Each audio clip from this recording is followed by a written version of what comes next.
Alright, so here goes. What animism is, why I'm an animist.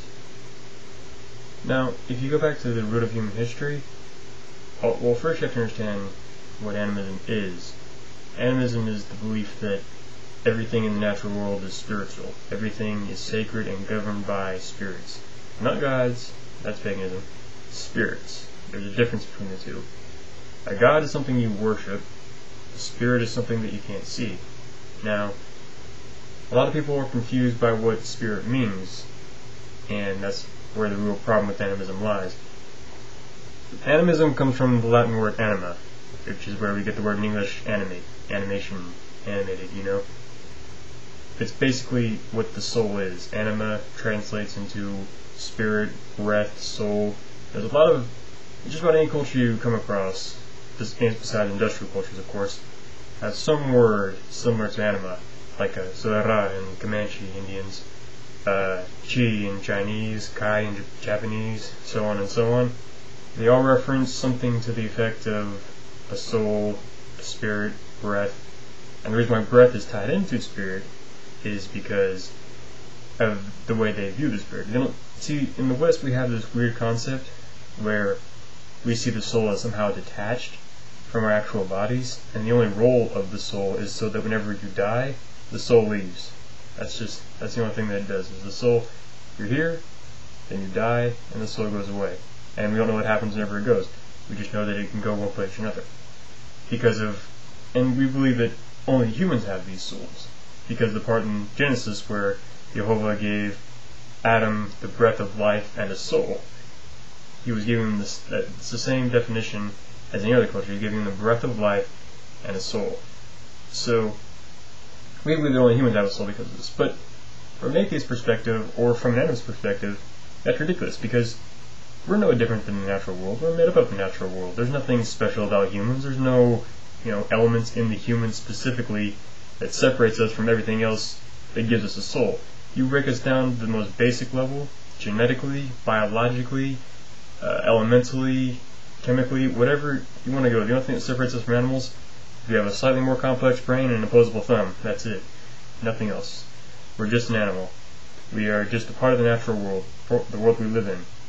So, if there's nothing that separates us from the natural world, what is it that gives us a soul and not the animals?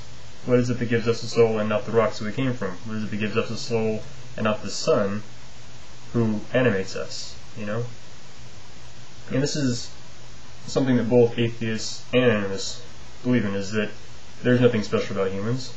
So, where does this idea that humans have a soul come from? Well, from the ancient perspective, from the tribal perspective, from the animist perspective, that is, they would tell you that what the soul is life. That's why they have the breath of life, the chi, the kai, the soera, the anima. That is what gives you life, what generates life. That's why everything was sacred to them, because the air you breathe was giving you life. The food you eat was giving you life. The water you drink was giving you life. Everything around you was giving you life. So everything was spirit, because everything was life. So the air that we're all standing in and breathing, that was a spirit. That was not just, it was an invisible force that gave you life. The water, same thing. We don't really think of in our culture the way the soul works, because we've been kind of programmed out of it, but the way the ancients would describe it, rather, was that you're made up of the physical environment. You're just 80% water, some minerals, bind it together, proteins, and then they grow and grow and grow and assemble into this human structure. So we have this human structure here, binded together from all these natural elements, and then at one point we eventually die, and they just separate. Alright, but whenever they separate, you're not dead. Your memories, your personality, your life force, the force holding you together, yeah, that's gone, but part of you is still in the environment, because you were made of the environment. So there's still an element, the soul, the residue, I guess you could say, vibrations of your life in that area, on this planet. And that's what the spirit is. That's what the soul is.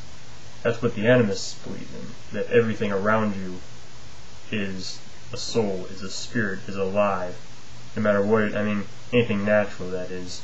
Rocks, rivers, animals, plants, doesn't matter. It's all a part of you, literally, a part of you, inside you and outside of you. You're just an extension of that. It's not that you take from the land and make yourself, it's that you are the land making you. The land produces you, just like a plant. That's basically what it is. So whenever you die, you're still there, you're just in a more diluted form, I guess you could say. You're not gone. You're not dead. You're just moved. So in that respect, that's where the idea of spirit comes from in most cultures. Rather than just disappearing to another world completely, you're still here, you're just in another form. There's pieces of you here that people around you, in the environment that you died in, they can still sense that to a degree. I don't know about other people, but for me specifically, for me at least, I feel certain vibes in different lands I walk to. If you go from Oklahoma, where I live, to Florida, totally different vibes, totally different environment, totally different creatures, everything.